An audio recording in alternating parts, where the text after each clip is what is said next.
Ho, ho, ho, and welcome to another episode of I Love This, You Should Too, a podcast with me, Samantha Hees, and him, Indy Randawa. Hello, I'm Indy. I'm your partner both on this podcast and romantically. Let me tell you some things about me. I thought I'd just introduce myself like people do in Christmas Prince. Okay, well, Indy just ruined it, but we're talking about A Christmas Prince today, which is the 2017 Netflix romantic comedy based on a journalist who goes to Aldovia and meets a prince and falls in love. Does she? Yeah. Oh, I thought she's just there. Indy, how are you doing in this festive time? I'm pretty festive. Yeah? Actually, that's not true at all. I'm just like a ball of nerves all the time because, well, you know. The world? It's this year. All of this. Yeah, she's just gesturing vaguely towards everything. But you know what? At least in times like this, we have Christmas beer and we have Christmas princes. We do. We do. What are we drinking today, Indy? Oh, we are drinking Long John's Salted Caramel Ale from Alley Cat here in Edmonton. Did you buy more of that? No, I did not. Oh, you didn't get my note? I wrote a poem in a diary and then put a note to get more in a chestnut that I put on a Christmas tree. I thought you would have gotten that. Oh. Isn't that how you get messages to people that you want to make sure get fulfilled? You just try to make it as cryptic as possible? Yeah. You make it as hard to follow and as hard to find as possible. Yeah. How are you doing, Samantha? I'm good. I'm enjoying the Christmas cheer. I decorated a Christmas tree at work today. It was pretty good. I'm living that Christmas life. You are the first person I've met who likes to say ho ho ho to people. Oh. I've never heard that. I only hear like Santa say that. Oh. And people say Merry Christmas or Happy Christmas or something along those lines. But you like to go up to people and go ho ho ho. Yeah, it's festive. It is. I'm not denying it. I kind of like it. I'm going to start doing it myself. I feel like it's less aggressive than guessing people's religion and holiday preferences. You just say ho ho ho, but isn't Santa a very Christmas thing? Yeah, but I'm choosing to say it. I'm not wishing them a Merry Christmas. I like it. I'm going to start responding with bah humbug or bug humbar. Bug humbar. Mm-hmm. I think the festive season is setting in, and I'm excited to have some excitement in this year of awfulness. Excited for excitement. Yeah. Ho, ho, ho, everyone. So, Indy, what did we watch this week? For our first big Christmas movie, you got... What are you doing? I was making it a big Christmas movie with arm gestures. Oh, it was... Big Christmas movie. It was too much. I also used my legs, but you can't see that. It was kind of a starfish motion. All right. What was the question? We watched A Christmas Prince because you said that you loved it and you thought that I would... What did you think I would think of this? I thought you would enjoy it. Okay. The question we ask every episode, I love this. Did you? It's a very complicated answer again. You giggled a lot during this movie. I found this to be maybe the most enjoyable movie that you've picked for me to watch. Oh, okay. May also be the worst. I think this movie is either the second worst movie you've got me to watch, Bride Wars being the worst, or the second best movie you've got me to watch, Little Women being the best. Mm-hmm. I'm not sure which this is. I'm going to go with second best. Remember when I got you to watch Mac and Me? Yes. And you didn't quite get why I would enjoy such a thing. Yes. I laugh, and I think Mac and Me is like definitely a terrible movie, but it's so much fun because of how terrible it is. Huh. I think this movie goes that far. It's so bad that I think I love it. It's just terrible. Okay, but I it's heard so you say enjoyably love. terrible. So first my question is for you. Do you enjoy it the way that I did? Yeah, it's ridiculous and it's light and it's soapy and it's just like so fluffy that it's fun. And I think that You don't have to put a lot of brain power into it. No, please don't. You don't have to. No one else in this movie did, so you shouldn't either. You don't have to take it seriously. It's just kind of a fun little escape into a world that doesn't take itself too seriously. And I like that they hit all of those romantic comedy Christmas movie tropes, and you get a lot of moments where it's very predictable, but I really enjoyed it. If anyone out there hasn't seen this is a movie that was, I believe, written by a computer algorithm that just took scenes out of different Christmas movies out of context and put them together into this. That's what it seems like to me. I bet they did get a bot to write this and then just like polished it up so that it all made one cohesive story. I don't think they had that step. What? Because most of the stuff doesn't mean anything to the rest of the movie. Each scene doesn't affect the rest of the movie for the most part. Huh, okay. I wonder, is this movie incredibly smart? Now, maybe smart's not the right word, but is this movie very aware and media savvy? I think so. Like, is this being made for a generation of people who want to watch movies not to dissect them for any deeper meaning, not even to watch them to feel good? It's not a feel-good movie, but who want to watch something kind of ironically to laugh at and to make memes of? Because this seems like a movie that's meant to be joked about on the internet more than enjoyed. Oh, 100%. Is that intentional? I'd like to think so, because it's very sad if it wasn't. But then why wouldn't they go a little bit further and make it funny? Oh, I found it funny. But unintentionally funny. I don't think any of those... Because I laughed more in this than any movie you've ever picked, I would say. Yes! You were giddy. Oh, I was cackling with laughter. It's hilarious. Yes. I don't think any of those were jokes. No, they were. Can you give me an instance of a joke in this movie? Not off the top of my head. Okay, throughout this, we're going to talk about this movie. I'll point out the jokes. Yes, please. I don't know if I can, but I will. I'll point out lots of things that I thought were hilarious. You tell me if any of them you think were intentional. Perfect. Let's do this. So, Indy, how should we talk about this movie?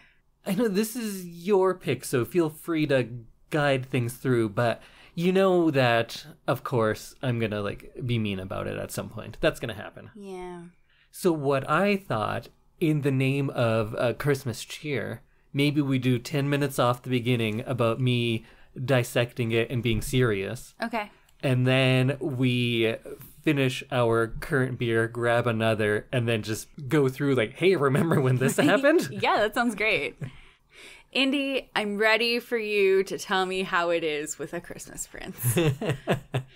Well, before that, so you know my feelings towards monarchies in general. Yes. I don't see the appeal. You'd think right-wing people would hate them because they're hey, we believe in capitalism where you have to work hard, and it's not really about working hard, but they like to tell themselves that.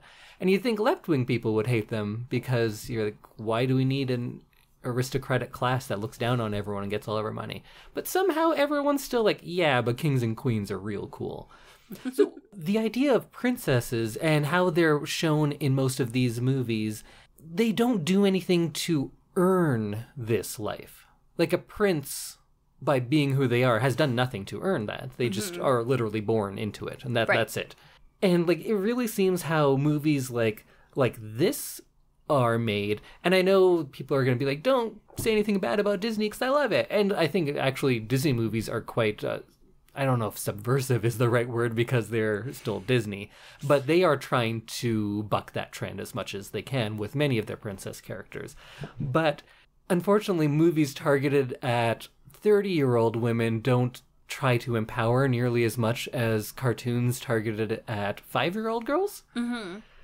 It really seems to me that a lot of these movies are meant to show that the kept life or a life of some sort of subservience, or at least a life where success without any hard work or skill is a good thing. And the best you can hope for is just falling into success based upon a man who also was just born into it. And that just seems regressive in so many ways. And I don't want to sit here and be like, hey, women, here's what the case is. But at the same time, it's very hard to let go of that little girl that you grew up being and wanting to be that princess in the castle with the fireworks and the pretty dresses and the tiaras. And then I think that I don't think I will ever grow out of that. And I get that because, like, who doesn't want to grow up and live out their fairy tales, whether it's the princess trope or a sports hero thing. And like, what is fantasy football or playing video games is you trying to be that thing that you thought you could be when you were 6 years old. And exactly. But it seems weird to me that something like the Disney Beauty and the Beast is more progressive than so many movies which have a huge following amongst like people in their 30s. I definitely think that this is like a hold on from childhood, and it's kind of comforting to sink into a movie and not think about it and enjoy a movie like this. And I guess it gets rid of any sort of complexities because in this world, there is no downside to it, right? Yep. It's very formulaic. Although, is there? I don't know. I don't know what this is trying to put across. One of the things that I found very comforting about this movie is you don't have to think about it a whole bunch. My mom and I recently went on a little girls' weekend to a hotel, and we watched all 3 of the Christmas Prince movies. And they were light and fluffy, and we didn't have to think about it, and it was very calm and not complicated or stressful, and we enjoyed it. Do you laugh? Yes. Okay. Yes. No, it was absolutely. We can... Do you cry? Have you cried in a Christmas Prince movie? No. But I think we really enjoyed the, like, frivolity of it. And I think this movie is an escape, and I think that's what's great about it. I looked over at my notes after your very heartwarming explanation. I'm like, oh, yeah, that sounds nice. And I looked over, and the first words... It's an empty shell of a movie. Oh! Okay, I'm still on my mean bit. I'll soliloquize a little bit. And then we can be silly and have fun with how fun this movie truly is. So I did write that is an empty shell of a movie. It's a movie where they take all of those tropes and formulas, but they refuse to give it that one extra thing. It's a movie that was written probably by a computer algorithm. And the song at the beginning, I think, also was. But we'll talk about that later. I don't remember the song because at the beginning. I loved it. And it was the worst. But what does this movie say? What does this movie say about love? Like, it doesn't have any sort of message about love conquering things. Or what does this movie say about Christmas? That Christmas brings families together. Does it? Yeah. How? All the family was in the palace together. They were just literally in the same room. Yeah, it brought them together. Oh, so you mean very physically, like, it doesn't make any sort of bond happen. No. It just puts people in the same room together. Yes. So the biggest takeaway from this movie is that a holiday can make people be in the same room together. Yes. Okay, that's fair. Yeah, it does. Continue on your hate fest. Because it doesn't have, like, any message about, like, goodwill or charity or anything like that, like a lot of Christmas movies do. Many of which are also kind of light and fluffy, but at least have some sort of semblance of a message. And this movie doesn't. This movie is like having a glass of rainwater for dessert. It's just there. That's depressing. That's such a depressing take on this movie. But I'll let you continue. Well, you wanted to get into semiotics, right? No, I did not. This is a lighthearted Christmas movie, but if we're here, we're here. Or the lack thereof. Like, this movie is made up of several moments taken from other movies that we've seen many times, but without the significance, context, or consequences. Mm-hmm. Like, I know I talk about movies a lot that are important for some reason. Like, maybe they introduced some sort of technique or trope or idea into filmmaking. Like a Christmas Prince. No, we'll get there. This is the very opposite, because I always say, like, yeah, this movie might not be great, but it set forward filmmaking because of, and all of these reasons. Right. This movie is, I guess, the exact opposite. because this movie relies on you knowing other movies, but to virtually no end. It's based upon a bunch of other things, but without the connections or weight or meaning. They completely leave it to the viewer to determine the meaning. And they just give you things that you've seen in other movies. And you go like, oh, I know in other movies when this happens, these people have fallen in love. They don't fall in love in this movie. They just are there together and things happen from other movies. So now we go like, yep, they're in love. And same with like the big mystery part. We know that like, oh, if there's like clues, then it's going to lead to something cool. That's not a part of this movie. It just relies on things that have happened in other movies, but to no end at all. It's very bizarre in that way. You're gonna hate the next two movies. Okay. The filmmakers don't make any connections or give anything any gravity. Mm-hmm. It's all based upon our film watching history. We just know that these certain things mean these certain things. This movie is all signifier, but without anything being signified. It's kind of like an utterly meaningless movie. This is, I think, truly the most nihilistic movie I've ever seen. Okay. Do you have 14 more pages? Like, the puzzle and the poem and all that, why? No reason. Just because, like, that's a cool thing that I've seen in another movie. Yeah. Yeah, that's what all of this movie is. It's just, oh, I saw this in some other movie. And it's like, yeah, but in those movies, did it make sense? And you're like, yeah, but since I've seen it somewhere else, it doesn't need to make sense here. I'm relying on the audience to know that this is a good thing in a movie, so we're just all going to put it in here. And then, like, that kind of carries through to the characters. They don't have any showings of love or even compatibility, other than the fact that we know that in this type of movie, these two need to be in love.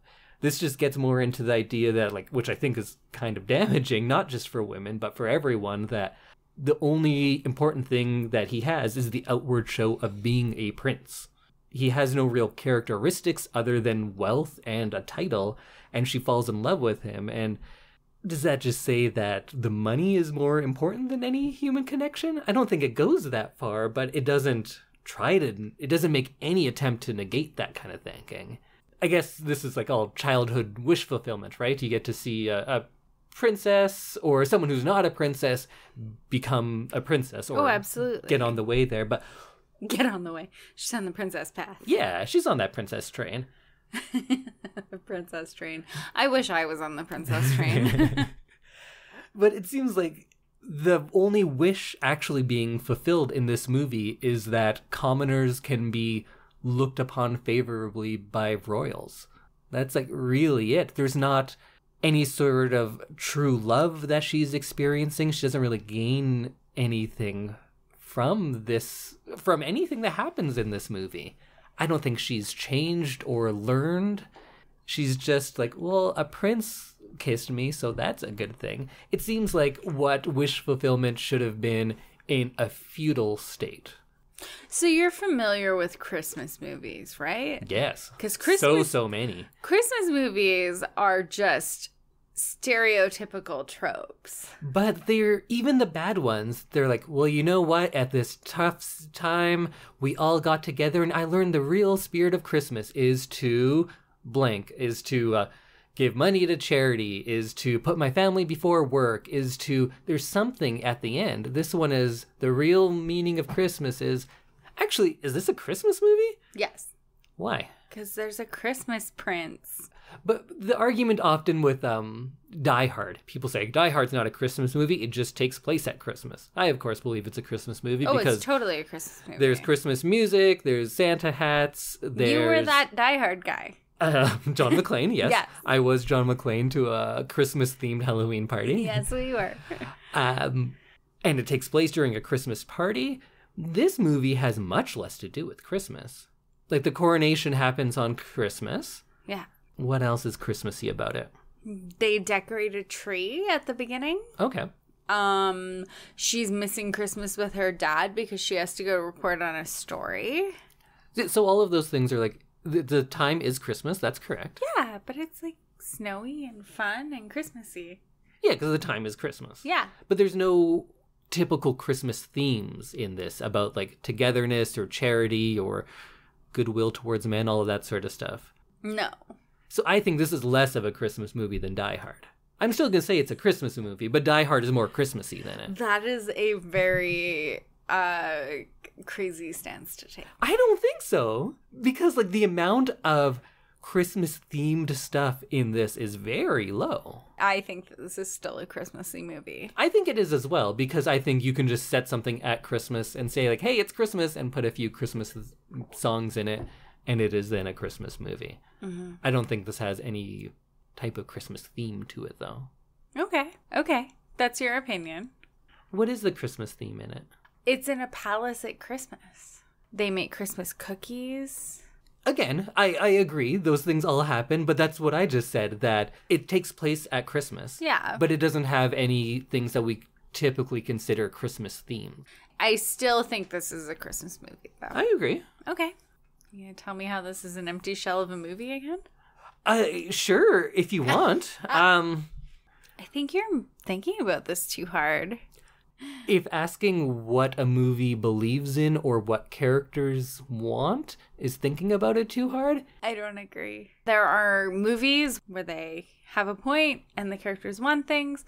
I think there are movies like Christmas Prince where you can relax with a cup of rum and eggnog and just relax and not think about all of the complexities of a regular movie. And I get, like, what's a good romantic comedy? Or one that you like that's not this one? Bride Wars. I'm joking. You hated Bride Wars. That was kidding. But let's say Bride Wars. Okay. To show how this movie, in many ways, is a worse constructed movie than Bride Wars. Oh, God. Are there characters in Bride Wars that have specific wants? Yes. Even if we hate them, they have specific things they want. And it has a take on that friendship between the two characters. It says something about it. Even if we disagree, it has a point, yes? Mm-hmm. This doesn't. Yes, it does. It does not. And I think that's fine. Okay. I know, like, I'm saying how terrible this movie is, and it is. It's so, so bad. But I think it goes so far that is an enjoyable movie to watch. Perhaps this movie is indicative of an entire generation that I clearly do not understand, where things don't have to have meaning. Me saying all of those things sounds very negative, but I'm kind of a nihilist at heart anyway, so if I'm saying something has no meaning and I'm fine with life having no meaning, then this movie, therefore, is also acceptable. Life is intrinsically meaningless, just as The Christmas Prince is intrinsically meaningless. Okay. And that's a good thing! You brought me so far down. No, that's awesome! Okay.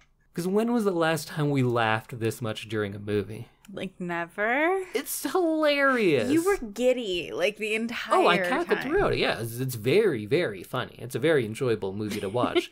It is also completely empty and without any meaning or characters. Yeah, it's fluff. This movie doesn't even try to say a single thing. And I've never seen a movie like that before. Like, I think it's just things that are in a holiday movie. Like you said, it's written by a bot. Like, yeah. I think that this is a movie where they're like, people like snow, people like princesses, people like palaces. That's absolutely people what this movie is. Think that journalists should be in a movie. So here you go. I don't know if that's a standard belief, but yeah, I'll give it to you. I enjoy this movie for all the reasons that you don't like it. No, but I like it. Okay. Let's talk about how silly and fun this movie is. Sounds good. So when this movie starts, what's the first thing that you liked about it? I liked that they framed her as a normal person. Which you usually don't get to see when there's a romantic comedy about a woman meeting royals. No, just kidding. That's in all of them. Stop being sarcastic. Andy. Well, look, I'm going to talk about how I like it, but I'm still going to make fun of it. I know. You can't talk about this movie and not joke about it. No, so I think the fact that you get thrown into a situation that you're familiar with is comforting, and you don't have to think about how you feel about it. You just, slide into it. As soon as we pressed play, I said, I hope it starts with helicopter shots of New York, and then we got it. So that made me laugh out loud. What I really loved is it has all these helicopter shots of New York. And then the last shot, when it pans up to the building where she is, Chicago. Why? I don't know. We have all that footage of New York, but let's put her in Chicago. But she's supposed to be in New York. And that Christmas song at the beginning, do you remember it? I don't. It's another one that's not a real Christmas song, but it's kind of to the tune of Rockin' Around the Christmas Tree. But it's like, we're gonna have a holiday time, Christmas, Christmas, holiday time. Woo! It's just the most generic thing that they made just for this movie, because I can't figure it out what it is. Kids from 2 to 92 all have eyes aglow. Christmas time at last is here, and the stars put on a show. But there's so many Christmas songs. You'd think they could just take any one of those. So we see Amber in her... Is that her name? Amber Moore. I did not know that. So we see her in her kind of natural habitat. We see her friends at the newspaper. We see her kind of neurotic boss. Oh, I want to talk about each one of these. Okay. People. First of all, Amber. How would you describe Amber? Boring. Bad hair. She has one characteristic. It's her sneakers. Yes. That's the only thing about her. I think she wants to be a journalist, but not that much. She's bad at it if she wants to be that. The one thing when my mom and I were watching this a couple weekends ago was that we talked about how bad her hair was this entire movie. Like, don't they have Netflix money to kind of buy hair and makeup people? There's some other questionable styles as well, like the prince's beard at the beginning. Yeah. That looks like a bad fake glued-on beard, right? It must be. Oh, absolutely. I think that her hair throughout the entire series are very questionable. And it seems like she was kind of doing her own hair badly. And we talked about that all weekend while we were watching all three of these movies. And it just doesn't make any sense because this is like, I guess we're used to like Hallmark movies where everyone has beautiful coats and hair and, you know, makeup and everything. But I guess Hallmark puts more money into their movies than Netflix does. Really? I have no idea because Netflix does not release their budgets, but I would say this costs twice as much as most Hallmark movies. Maybe, but they didn't spend it on hair and makeup. True. It looks much better. It's movie. Gorgeous. Yeah. Oh, Maybe absolutely. the hair and makeup, but this definitely is a higher budget than a Hallmark movie because I know people who work on Hallmark movies and they're not getting paid great. No? Yeah. Netflix pays much better. Interesting. Yeah. Huh. I didn't know that. Mm-hmm. For the most part. Of course, I'm okay. sure there's exceptions, but Netflix has... This looks like it has a much, much higher budget than any Hallmark movie I've seen. But I'm not a big Hallmark connoisseur like you are. We should watch some this Christmas and then we can have a comment about it in one of the episodes. She did have a lot of weird costume choices. Yes. And the costume would change from shot to shot? Yeah, there was not a lot of continuity in this movie. No. She just loved cardigans that were a little too tight in the arms with big poofy sleeves coming out underneath them. Mm-hmm. That's her thing. That's her look. They were trying to make her look professional but casual. Oh, she's relatable. Yeah. I get it. The one thing I really loved about this movie is since we were in a silly mood and it's a silly movie, I was allowed to talk during it. And for a movie like this, there's been no movie I think I've ever watched that I could predict as readily and with such specificity. True. Like I said, oh, in 20 minutes, he's going to save her from a wolf. And then it happened. Yes. Like, that's an odd one. And then when she walks in, I was like, oh, there's a vase on a pedestal. Why would that be there? Oh, I know why. So she can knock it over. And then we assume she's clumsy. And she'll talk about how she's clumsy. Never comes up, really. Why is that such a thing in romantic comedies that the woman has to be clumsy? I think it's supposed to show that she's like out of her element. Okay. And that she's in a completely different world. And in a lot of those movies, the lead is being played by some gorgeous Hollywood celebrity. So when we see them knock over a vase, we're like, yeah, they're just like me, as I sit on my couch and spill pizza all over my shirt. You didn't spill peas all over your shirt. No, but when you're doing that, you can be like, yep, I could be marrying a prince too. We're the same, me and Jennifer Lopez, or whoever is knocking over something in their movie. True. I want to see one where the man's really clumsy. You don't get to see that. No, men are always very polished and together. Unless it's like the other type of movie where it's targeted at guys and it's like there's a girl that's out of his league and he really needs to get his shit together. But that's a whole different type. Yeah, it is. And I think that is a completely different movie than the one that we watched this time. This is a for women movie. Yeah. One of my favorite predictions that I made was, I hope she goes to that window and looks out over it longingly. And then she did with the princess, because she said, you're looking at me because of my spina bifida, aren't you? And Emily? Sure. Princess Emily. Who is an actual character. Yes. She's the only one. Yeah. She has thoughts and feelings, and she gets a really good arc in the next movie. Oh, that's interesting. Yeah. The first thing that really made me laugh out loud, though, was at the press conference when, like, the press liaison said, oh, he can't be here now. And then all of these reporters are like, "Roar, no!" And they're all, like, shaking their jowls and going, peas and carrots, rah, rah, rah, rah, rah, rah, rah. So many peas.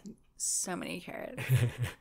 For those of you who don't know, that's a thing that they used to do in old movies when they were told to just mumble if there's a big crowd. What they would say is peas and carrots. Interesting. All of the reporters were definitely just saying that. So, and anything that the guy said was, well, you have to wait a little bit. There's lots of that, which was hilarious. And they did it like 7 or 8 times. Yeah. Is that a joke? Yes. I don't think so. I think you're giving them too much credit. No, I think it was a joke.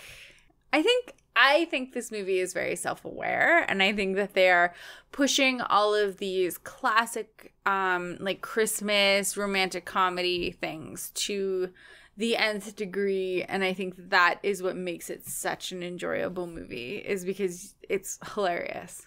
I disagree, but I think the end is the same because it is hilarious. Okay, well, tell me more about your thoughts. All right, you can't see it out there, but she sassed me real hard with that one. Actually, I lied. The first thing that I thought was really funny was when she is in her building and she's about to get the assignment. And I said, oh, is that her black best friend? I hope she has a gay best friend too. And then she did. But when her boss says, what's that term for that the boss brings up that she didn't know? Interregnum. Oh, the time between 2 rules. Yes. Because every time there's something they think the audience won't understand, they explain it to you. Yeah. And that's hilarious. Is that a joke? I think they're trying to make it easy and accessible for the viewers. True. I think interregnum. I know a lot about monarchy and royals and everything. I did not know what interregnum meant. Yeah, you have a Princess Di for life tattoo on your belly. I do not. It's the number 4. No. And life with a Y. This is a lie. Indy is lying. But they kept doing that where they would just tell the audience stuff, which is something that I've used in movies I've written as a joke because I think it's hilarious. But when she would walk into her friend, whose name I forget, but she would go like, Amber, we're just junior editors here at this New York newspaper magazine. Like, that was hilarious to me. I don't think it's intentional, but it's still funny. It's funny. I enjoyed how obvious everything was, and maybe that makes me a less intelligent viewer. No, it's funny. Funny's funny. And I enjoy how much this movie kind of fed you the feelings and the thoughts and how you were supposed to kind of interpret everything. That's what made this movie kind of more relaxing for me. Yes, I think, and that's what made this movie hilarious to me. Because if the characters themselves had any sort of arc, if the love interests had real chemistry, I might be thinking of this as a real movie instead of just like a joke to laugh at. Mm-hmm. And I think that would have taken away from the comedy. If there was actually well-written moments in it, it wouldn't have been as funny. Okay. I have written also in my notes, Samantha was so angry when she found out Montenegro was a real place. So when we when we talked about the Netflix holiday movie universe, how do you pronounce it? Oh, the Nimu. Yeah. We talked about Belgravia, Aldovia, and Montenegro. And then I told you, Montenegro is a real place, right? And I said, is it? You got upset that it was. I did. Because the world's a little less fantastic when it turns out it's real. Yeah, I want everything to be fake and lovely and storytific. I think we were still in like the first 10 minutes of this movie, but can we talk a little bit about Now Beat magazine? Because Now Beat is my favorite magazine ever. Is it your favorite? Oh, I love it. Did you take a look at the covers of the magazine that they had up? Pop star. One said pop singer. The other had two women on it and it said iconic sisters. No names. No. No idea of what's actually going to be in there, but how do you think they were able to get an exclusive with pop singer? Lots and lots of money and lots of exposure for that pop singer. Whose name I believe is Pop Singer. Yes. The famous pop singer. So she gets sent to Aldovia because everyone else is too busy? Yeah. Because most print journalists are too busy to go on an all-expenses-paid trip to a beautiful country at Christmas and watch a prince's press conference. Mm-hmm. Also, it's a press conference. Why do they need a person there? Because everyone else was sending one. Yeah, but the wire services would pick it up, no problem. You'd get all the same information. It's not like she had an exclusive with the prince. She didn't even know what the prince looked like. Yeah, but her boss wanted a scoop. Oh, yeah, that's just another thing that you'd see in movies, like, get the scoop. Yeah. So she snuck into the palace, impersonated a tutor. Yeah. Your accent. Are you Canadian? Don't answer that. I assume, therefore, you are my new accountant. You shouldn't be here for another month, but here, come live in my place. Here's all my passwords to everything, because you're an accountant, right? You don't need to answer that. Yep. That's me. Miss Samantha, the accountant. Martha. Yeah. So she is assumed to be the tutor. She gets to move into the palace, into this suite, and the princess immediately takes to her. How do you feel about that, Indy? I love it. I know you do.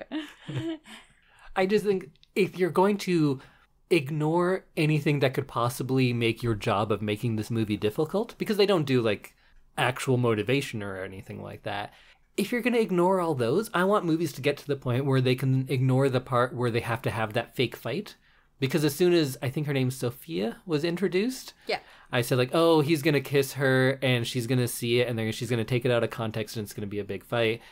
Just as like, he's going to realize that she's a reporter and that's going to be an argument. Can't we just skip all that? No.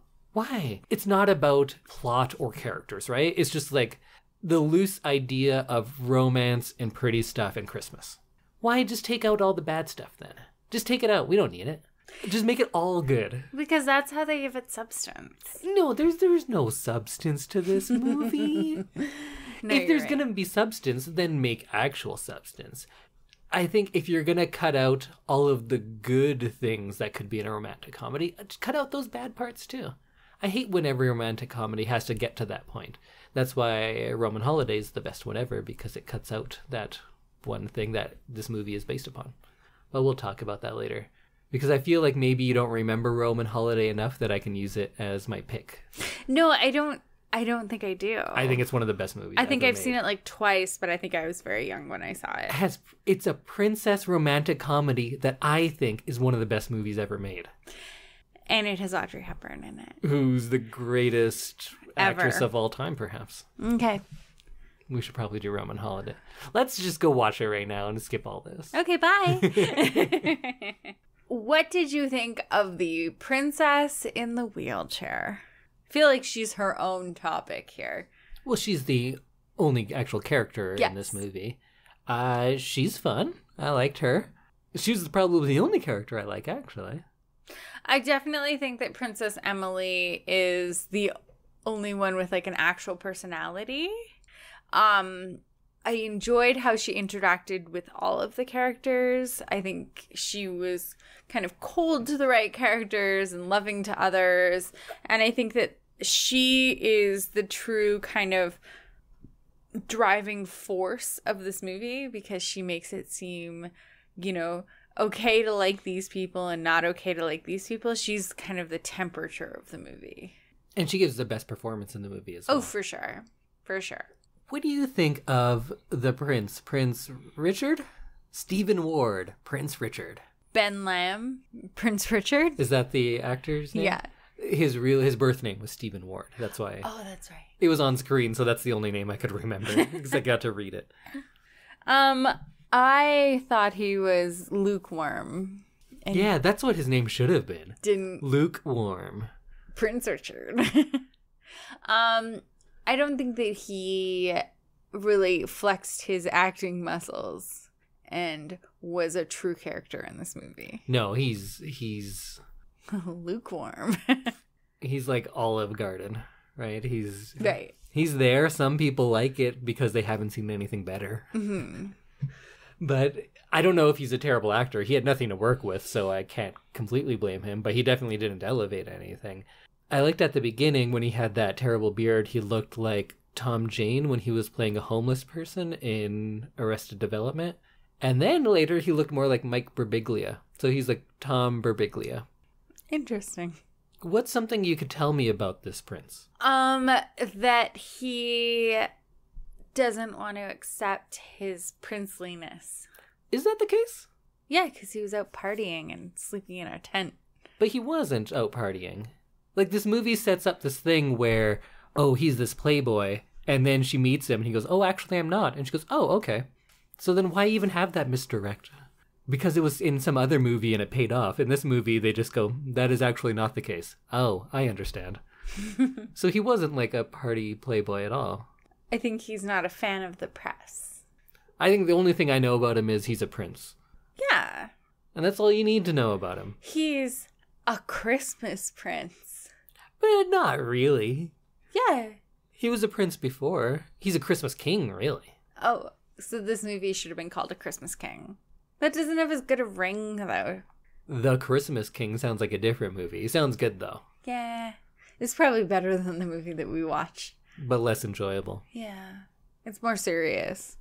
One of my favorite things in this movie is that they take the time to show you computer screens people are using, but don't take any time to write what's on them. Yeah. So her boss has a completely empty Google Calendar, which you'd think she would have some things going on, but no, nothing going on. Bosses have, from my experience, very full Google Calendars. Not her. She's the editor-in-chief of... Yeah.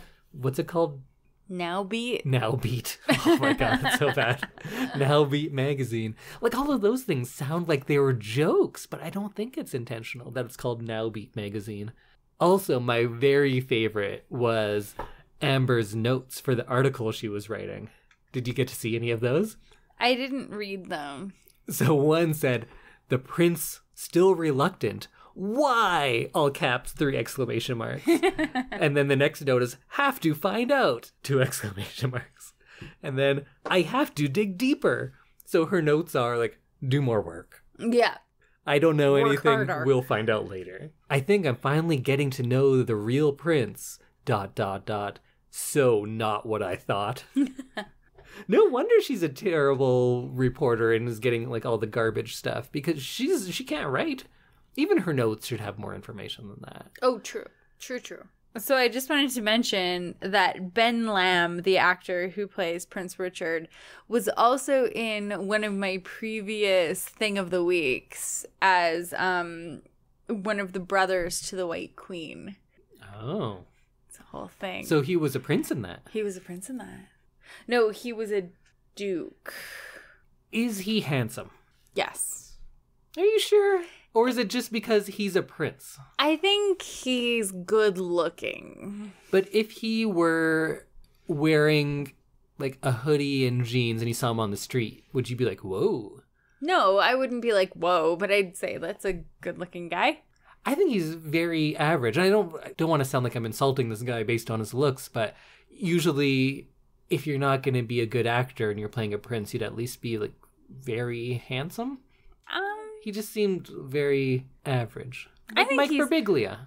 I think he's average, but I think he's, well groomed and he looks nice. Yeah, he's a prince. Except for at the beginning when he's not well groomed and looks terrible. He does look terrible at the beginning of this movie. Another really lazy choice by the filmmakers was that adoption certificate. Yes.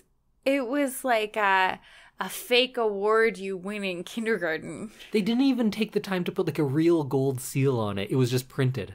Like things like that. I don't understand how they have this palace to shoot in, the costumes they have, but they couldn't get someone else to make that prop. Like, this is one of those instances where we both said, like, I could do that better. And we could.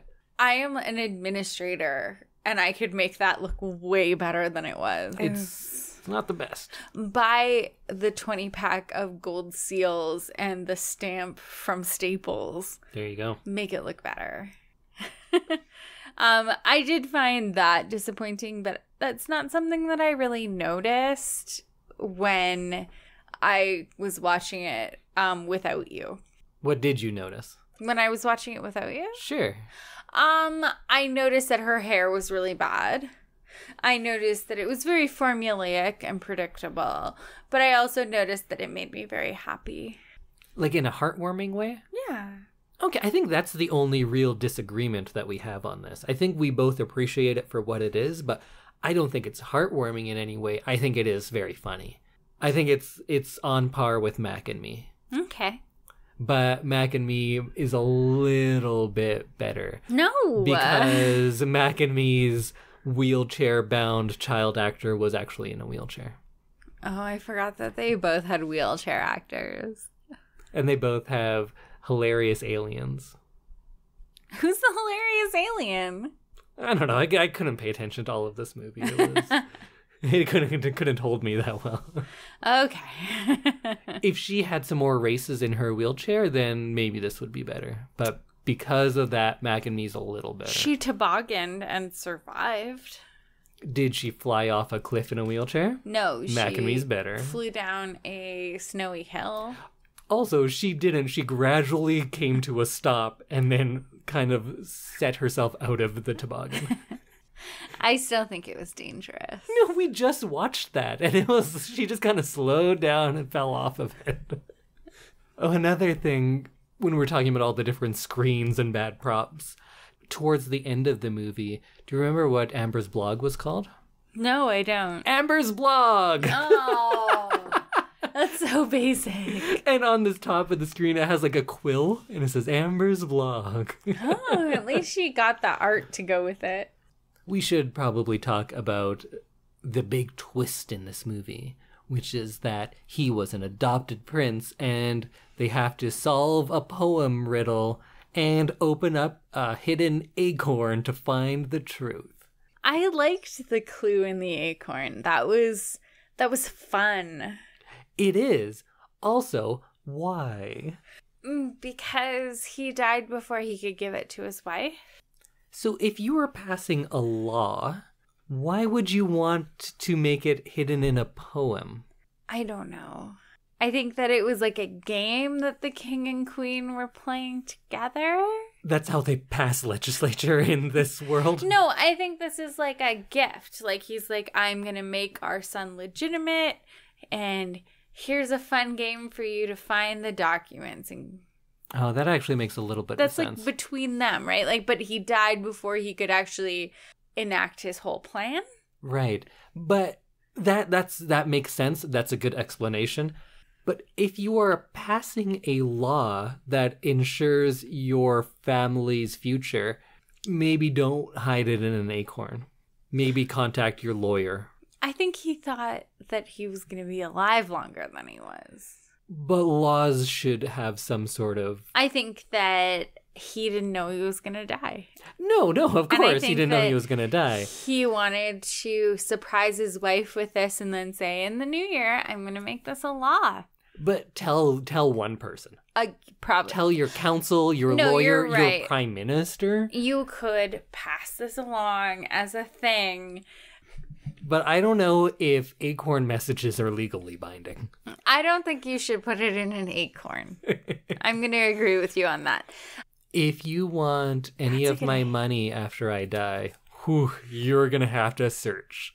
It's hidden somewhere. My will is written, but it's hidden away. All your money, you say. And you already have the clues to find it. You just don't know. I hate this. Yeah. This sucks. You have to look at the first letter of all of the text messages I've sent you. They spell out a riddle. But you know what? We can worry about that when I die. It's been like 4 years of text messages. Yeah. And then he also had the adoption certificate in a secret drawer, which also, like, those types of things, if you're a king, maybe keep with your lawyer. Yeah, you should have the person executoring your will to bring that with you. Yeah. He sounds like a pretty bad king. He sounds like a king who didn't expect to die. I think we've talked about most of the main characters and how they have no characteristics. She has sneakers. He's vaguely handsome. What about her dad, who just speaks in greeting cards? Yeah. He's like, I'm from Brooklyn. Blah, blah, blah. Is that what he's like? Yeah, that's his whole character. Oh, I didn't even get that part. I thought if you'd been more of a hey, yo, one of those guys, that would have been something. I didn't even feel that. I thought he was just like, sometimes he espouses wisdom, but it doesn't actually apply to the situation. And he owns what does he own? A diner. It seems like a coffee shop / hot dog stand. It's what diners are. Do you remember how she has a standing order? That she gets the same thing every day, which is a latte and a hot dog. Yeah. What do you mean, like, yeah, like that's a my normal meal? dream. Lattes and hot dogs? Yeah. In New York for less than $5. Yeah. That is a dream. I think A latte and a hot dog for $4.95. I think she gets the family discount. It's probably $10.95. No, I think they made a specific joke about how she was not going to pay. Put it on my tab. I'm your daughter. Yeah, but I think he gives her like a fake number and she laughs and goes, ha ha ha. I think it's a joke. That's a joke? I think they're wait. Wait. I think they're just making it a joke together. You think that one of the jokes in this movie is that she has a standing order for a hot dog and a latte, but the joke is he charges her $5 for it, and that's a joke. Yeah. I don't think that's a joke. If that's a joke, that is like a 40-step joke of someone explaining why it's funny. They're like, oh, he charges her a little less. That's a joke. I don't understand the joke. Maybe I don't understand the humor of pricing. I don't think you do. Okay, you explain it to me. I don't think I can. Because it's not a joke? No, because it's a joke, but I think you just have to get it. I don't think I can describe why something's funny to you. But Amber is a bad journalist, right? Oh, 100%. She is 100% a bad journalist. She's not intuitive. She's not thinking for herself. I think if she was supposed to be a good journalist, she would have pitched this story to her boss instead of her boss being like, I'm sending you to Aldovia, interregnum. Oh, the time between two rulers? Yes. Oh, okay. I think that she is bad at her job and then an even worse tutor. Yes. Yeah, she can't do math. And I get maybe you forgot that, or maybe math isn't your thing, but you could Google it instead of calling people in New York and asking them to explain it to you. But they're supposed to know. Well, he is gay and she is black, and the stereotype for both. What Great at are algebra. best friends for? Not math. But then after solving this international crisis and installing the proper king on the throne, falling in love with the prince and all of that, she writes like a terrible piece. Like, we don't get to see it, but from all accounts, it's quite bad. It's so bad that someone who firsthand was there for like this scandal, a new law, a coronation, and is now going to conceivably be the queen of a country, The magazine is like, no, we don't want that. It's so bad, we don't even want it. How bad must that piece have been? Do you think she can write sentences? Nothing she has done in this movie suggests that she can. No. I think she's slightly illiterate. But she's charming-ish. Is she? She's charming to the prince. I think she's there to the prince. And his only characteristic is being there as well, so it's a good match. I think that they are meant to be together. I think there's someone out there for everybody, and these two are meant to be together because they don't really have personalities outside of their job titles. Did you have a favorite scene in this movie? The scene when they were in the cabin together. What happens there? They realize they're in love. Oh, I didn't get that. And she finds the secret adoption papers. I remember that he leaves and then she finds that like hidden compartment. Yes. I think that it was a very nice scene because they get to be by themselves without the rest of the royal family. Which is one of 2 times that happens, I think. Yeah. You didn't love the big reveal when she comes out in her dress and this whole crowd of people who have no idea who she is all stop and go, oh my God, she's beautiful. No, because I think her hair kind of sucks. And I think that her dress didn't fit her properly. And I think Netflix needs to spend more money on tailors and hairdressers. But I think that was, I think it was okay done. Like, I think it was somewhat well done for a movie that is based on all of the romantic comedy tropes. Yeah, I don't get why any of those other people would have been shocked and amazed by her transformation, because it wasn't much of a transformation. She looks the same. She's wearing a nice dress. It would have been a very nice dress if it had fit her properly. Yeah. There was like a weird roll on her torso, which told me that the dress was longer than it needed to be for her. Well, I think she just found it as well. It wasn't made for her, Like so in that's pretty good. Like in a closet in the palace. Didn't the princess give it to her? Yeah. So for just being off the rack, that's pretty good. It's fine. I expect more from my palaces. That's true. You do have a very high bar for palaces. Yeah, you should have a tailor on staff, which most palaces do.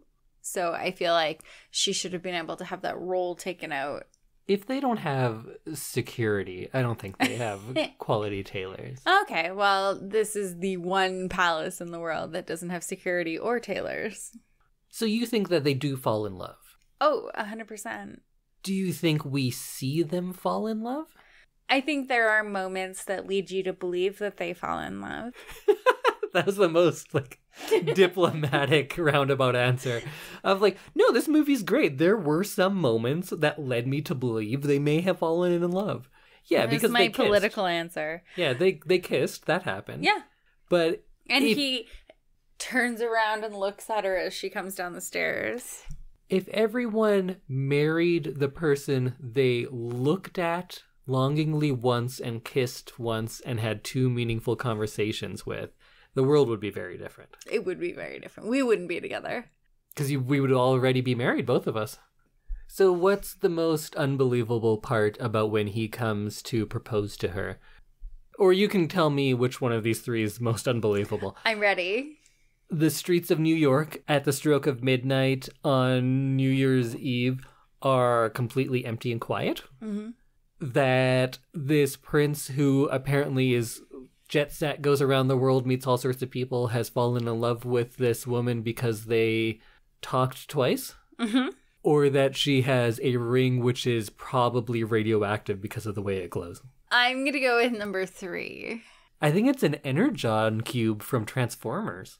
I thought it was an Avengers. Oh, the Tesseract. Yeah, that was my next guess. I think it was a Tesseract. Yeah, I think that might be an Infinity Stone on that ring. I think so. And oh, shit. That's exciting. See, now I'm excited for the sequel. I'd say yes to that. Which stone is it? So does she start... Are you going to get me a Tesseract stone? No. No, that's too much power for one person to have. But I want all If the there's power. one thing we've learned from the Avengers movies, and there is only the one thing, I think, it's too much power for one person to have. I think I could handle it. I don't know that you could. I don't think Amber could. Amber could. You think she's going to be fine with the Infinity Gauntlet? I think she doesn't know what to do with it. I think she could have all the infinity in the world and not actually know what to do with it. Because she doesn't seem that intelligent. She doesn't seem that anything, though. No. She doesn't seem stupid. No, she's just neutral. Yeah, everyone in this movie is neutral. Switzerland. Is that where this was shot? No. That'd probably be too expensive. It was probably shot in a really nice part of a country further east, like Romania or Hungary. Yes, it's Romania. So do you think their climactic kiss and when he convinces her to marry him, that was all pretty good? I thought it was great. Should we reenact it? I have the entire script of convincing someone who's essentially a stranger to marry you right here. Perfect. Let's do it. Do you want to be Amber or Richard? I'll be Amber. You can be Richard. Okay. But my whole life is in New York. You can come back as much as you want. But my career, I'm not ready to... I don't want to make you give up anything, Amber. I could never leave my father. I can give him his own wing at the palace.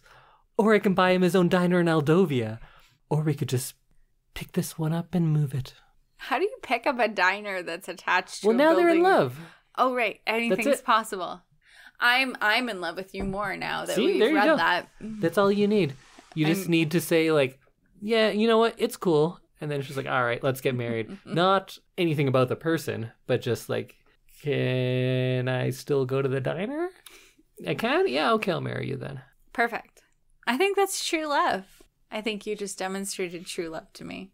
Yeah, just not knowing anything about a person, but, just giving it a shot. Why not? As long as they're handsome and rich. Why not? I like that script reading. I feel like I did a good Amber. Oh, I didn't even try to do him. Huh. Oh, you should do it in the accent. I should have been more British, even though, why does everyone Aldovia sound British? Because they're royal. And all royals are British. Oh, right. That's what we learned from all of the British TV shows you've been watching, when in fact none of those people had British accents in real life. So the people in this movie exist in the same world as the people from Princess Switch, yes? Yes. Who's the princess in Princess Switch? Vanessa Hudgens. And she's also in the... Holiday Night. Holiday Night. That's what it's called? Yes. Should be called The Night Before Christmas. They really missed an opportunity. It might be called The Night Before Christmas. I might just be... Okay, but the night, which has like a time-traveling night? It is called The Night Before Christmas. Okay. Yes, it has a time-traveling night. I'm very excited to watch that. It's going to be terrible, and I'm going to love it. So, the Christmas Prince people know the people from Princess Switch, and then the Prince and Princess from Princess Switch go invite the people from A Christmas Prince to their wedding. Okay, so that's the same world. Holiday Night, as I will now call it, that's the same world too because it's the same person? No. So, The Night Before Christmas, A Christmas Prince, the original, appears or is mentioned in The Night Before Christmas. As a movie or the character? Aldovia is mentioned. Okay. Here's my pitch for the Princess Switch 2. 3. There's already 2? Yeah. Oh, shit. Switched again. Oh, yeah, you told me that. Okay, well, then you tell me if this already happened. Okay. Vanessa Hudgens from Christmas Night. Yeah. Turns out she's the triplet. She's the third of those Christmas princess switchers. No. But, okay, well then this is my pitch for part 3. Okay. So that brings those two worlds together. Oh. Right, because she can be the same character, but she's just like the third one now. Right. Because why not throw a third person that looks exactly the same? Okay. That introduces time travel and triplets, and then they're in the same Princess Switch Christmas Prince world. Right. But these worlds couldn't possibly be the same because sometimes the movies are a movie and sometimes they're real people. Right. So Christmas Prince is in fact a documentary in their world. Yikes. Or I think the Netflix holiday movie universe proposes some sort of infinite multiverse theory, and that all choices you make just branch out into different universes. Is this where the Infinity Stones come in? They could. Oh, they could. So we know time travel is already a thing, right? So their version of time travel is just jumping between these universes. It's not really that you're going through time, but you're going through into a different universe where there was a slightly different outcome because of something you did. Because this is an infinite multiverse situation, and time essentially has no meaning. Time is a flat circle. Everybody drink. Indy just said time is a flat circle. I don't even know how to respond to that. The only thing that I can do is say that last year's Christmas movie that I brought you, Holiday in the Wild, is on a TV in the night before Christmas. Aldovia, which is from the Christmas Prince movies, is mentioned in The Night Before Christmas. And Princess Switch is referenced, the Kingdom of Belgravia is referenced in the third installment of The Christmas Prince. Okay, wait. Sorry, this is a lot for me. The night version of Vanessa Hudgens, that's her name, is aware of Aldovia and Belgravia? It's just Aldovia. Okay, but Aldovia and Belgravia exist in the same world, as is established in Princess Switch 2. 3. No, there's not 3 of them. You told me there's only 2. Oh, sorry. Christmas... Either way, it's established. Yes. So therefore, the night version of Vanessa Hudgens must be aware of a princess who looks exactly like her. I don't think she is. How could she not? If there was a princess of, even if it was a country you don't know too much about, like maybe the princess of Norway looked identical to you, it probably would have come to your attention by this point. It's holiday movie magic, Indy. You know what? She's not going to discover she's the third one. She knew all along because she's actively ignoring it. You can't just see a royal and be Was she dead the whole time? That's very interesting. But I was going to go that she was part of that family and has chosen to leave. Oh, and then marry a prehistoric prince. Yeah, so she's the rightful heir to the Belgravian crown.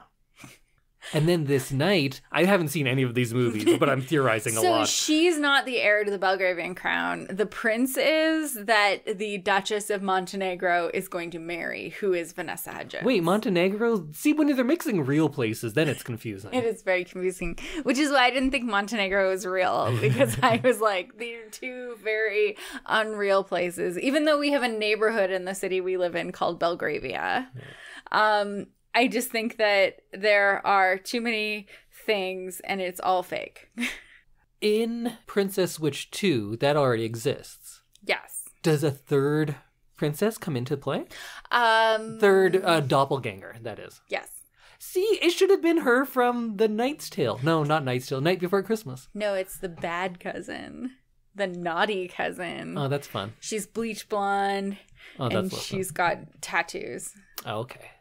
Huh. It would have been more fun if it was that character. Maybe there's a fourth. So that will be in part 3. Next She Christmas. comes in, and it turns out she was the real princess, and this other one is the imposter. So it's like it twists everything up. Oh, yeah, okay. Okay. And then we get Vanessa Hutchinson being... Hudgens. Vanessa Hudgens.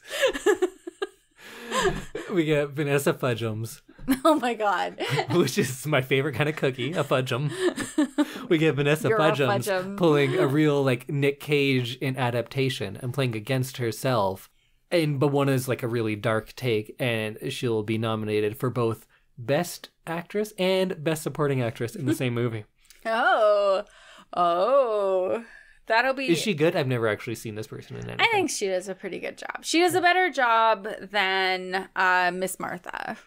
Oh, well, that's not tough. No, because she's an actual actress. I think, though, what we can agree on is that the Netflix holiday movie universe is definitely an infinite multiverse theorem. Now, I'm not sure if these are parallel worlds with slight differentiation, or if they're completely different, or if it's just their explanation of time branching into an infinite set of universes. That we'll have to see next year. When the next Princess Switch movie comes out. Yeah. I hope they address the multiverse theory in that one. I think that's what it's about. I think so. Isn't it Princess Switch 3 Enter the Multiverse? I think so. Okay. I think so. And then Holiday in the Wild 2 will come out, and we'll figure out where Vanessa Hudgens fits in that whole thing. Oh, I hope they do a Spider-Verse thing when we get to see like a different version of each person. Yeah. Like Prince... What's this guy's name? Richard. Prince Richard exists in many different forms, but they're not just him with different choices, but rather it almost indicates some sort of fatalism, like with Spider-Man, Enter the Spider-Verse, where that world needs a Spider-Man, and it's going to come about in all sorts of different ways. Perhaps all worlds need a Prince Richard. very bland man to be kind of nice and vaguely handsome, and it'll exist in all sorts of different ways. I think we all need that, to be kind of nice and vaguely handsome. So, Netflix holiday movie universe is the exciting driving force, and I can't wait to see what they come out with next year, because it's going to be I hope they get real weird with it. Oh, I hope that they take all of the predictions that we've come up with, because we can't be the only ones making this kind of prediction. No, I'm sure physicists around the world are like saying, what does this mean? Because these universes don't exist as seamlessly as a lot of the other ones. Right. Because sometimes it's fiction, sometimes it's reality. It poses a lot of interesting questions that I hope we get some resolution on. I hope next year at Christmas we will be telling you how it all makes sense. All right. So let's go back to our movie. What movie? What movie was that? A Christmas Prince. That's the only one I've seen. I feel like I know these other ones now already. A Christmas Prince. What would have been a better ending for you? If they had gotten married. I feel Okay, like that we makes could have sense. packed a little bit more action into this movie. I think you go all the way to marriage or don't do the proposal. Right. Just like do a big kiss. Yeah. Because like the proposal seems very quick. Yeah, and she doesn't have to think about the immense amount of stuff that she's taking on, right? Like, she's just a normal girl from Brooklyn who all of a sudden is going to become a princess, and she doesn't even stop to think about it. She's like, yeah, sure, I'll become a princess. Great. And I think that requires more thought. I think he should have accepted the crown and the coronation and says, as my first royal decree, I am going to abolish the rule that says this can only continue through the male bloodline, and I now abdicate the throne to my sister, Princess Emily. And then she's the new queen. Because he doesn't want that, I think. And she's the new Christmas prince. Who is? Emily. No, she's the Christmas queen. Yeah, and then she blandly meets a journalist, a male journalist. No, she's above all of this. Oh, is she? I think so. She's going to be better than this. Because she's the only one that's an actual character, so I think she's above all this. Okay. And then he can go, this is a better sequel. I haven't seen the sequel, but I think it'd be a better sequel that he goes and tries to live a normal life in New York with her. Oh. That would be more fun to watch, I think. That'd be good. I like those ones better. I love stories of royals doing normal things, like Coming to America. Now, Like that's a good movie. Prince Harry. How normal is his life? He lives in a private home. So he's just a millionaire with an entourage of security living in a private home. Yeah. We have different ideas of normal. Have you seen Coming to America? No.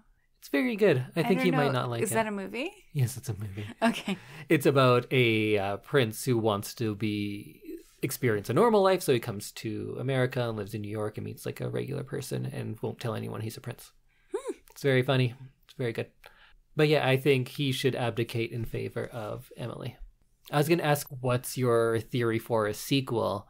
But you've seen the sequels. Yeah, recently. Okay, I'll suggest what I think the sequel will be. Tell me what your sequel, because there's 2 sequels. I'm just going to do one. I can't see that far ahead. Okay, tell me what the first one is. So I've been pretty accurate at guessing how things are going to work thus far. So here's what I think the second one's going to be.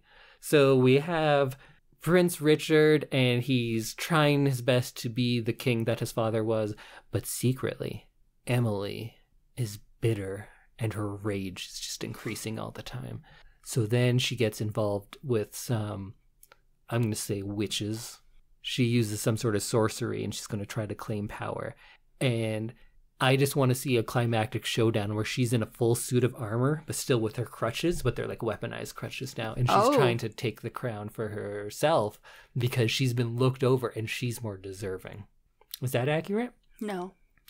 Okay, then it's probably about how Amber is trying to do some sort of journalist stuff, but not really all that much. She's probably just still doing her blog. He is doing a much better job of being a king, but there is some sort of crisis in the kingdom, but nothing like severe where like people are dying, nothing like that, because that'd be too much. And through some sort of investigation, her journalistic skills help out his situation, and then they get married. But I like my first one better. I wish it was the first one. It's closer to the second one. Yeah, all right, that's fair. Because it's called Royal Wedding. Right, I did know that. I'd heard that. Do you know the third but one? It should be a royal red wedding, and the sister comes and kills everyone at the wedding. No. That'd be good. No. I'd watch that. That's not what happens. Remember, this is a holiday movie universe, not a Game of Thrones movie universe. A man can dream, though. A man can dream. So, we watched it. We've talked about it. Do you still love it? Yeah, I loved watching this movie. It's not a good movie. It's so bad that it is very enjoyable. So I definitely recommend it. Have fun. You're going to have a lot of laughs. I think in a roundabout way, this movie is doing a better job than I do at explaining why nihilism is not a bad thing. Because when I tell people, like, no, I believe that life is intrinsically meaningless, people say, like, oh, that's so sad. But nothingness is not negativity. It is the lack of both positivity and negativity. Whoa. It's non-essentialism. And I started getting into the idea of non-essentialism, and I think that's what I believe. But this movie is that. This movie is the most nihilistic movie I've seen. And you'd think those like dark movies where everyone dies, that's nihilism. No, this is nihilism. Things don't have to be bad to be nihilistic. They have to be devoid of any sort of meaning. And that's what this movie is. And it's hilarious. That was way too much for me to think about in relation to Christmas Prince. But I'm glad that you loved it. It was so fun. It's so stupid. I love it. It's like watching a puppy fall down the stairs. We're like, oh, I shouldn't laugh at it. It's so dumb, but, you know, well, it's funny. So I'm changing the magic I love this you should too box to yup. Yup. Because Indy loved my Christmas pick, and I am very happy about it. And I understand that we have kind of differing opinions on it, but I think that he enjoyed watching it, and I'm very happy about that. I think we have very similar opinions. Mine is perhaps more extreme. We both think that it's a movie you don't think anything about and is fun to watch. Yeah, exactly. Yeah. Okay, high five. High five. I use American terms all the time, but I've never heard of a high five. Just like Princess Emily, she didn't know what a high five was. Now we're just kind of wiping hands. So if you loved Christmas Prince, please let us know your thoughts. If you hated Christmas Prince, please let us know your thoughts. You can find us on Instagram and Twitter at ILTYS and the number 2. You can email us your long form answers at I love this, you should, and the number 2 at gmail.com. And you can find us on Facebook and discuss with everyone else of what your thoughts are at I love this, you should too --podcast. And we will see you next week when Indy tells me what we are watching for his Christmas pick. Yeah, we'll have some more brief Christmas picks of the week, and then I'll reveal my big movie. I think I am going to go quite far away from the Christmas Prince. That's just a little spoiler. That's the difference between us. The Christmas Prince? Yeah. But now it's one of my favorites. I'm so excited for you to watch the next one. It's going to be so good. Christmas Prince 2? The Electric Boogaloo. No. Royal Wedding. Okay. Next year? Sure. I hope there's time travel in it. There's not. And enjoy your festive season. Have a glass of wine and relax because you deserve it. Bye. Bye, everyone. Ho, ho, ho. Is that how you do it? Ho, ho, ho. There it is.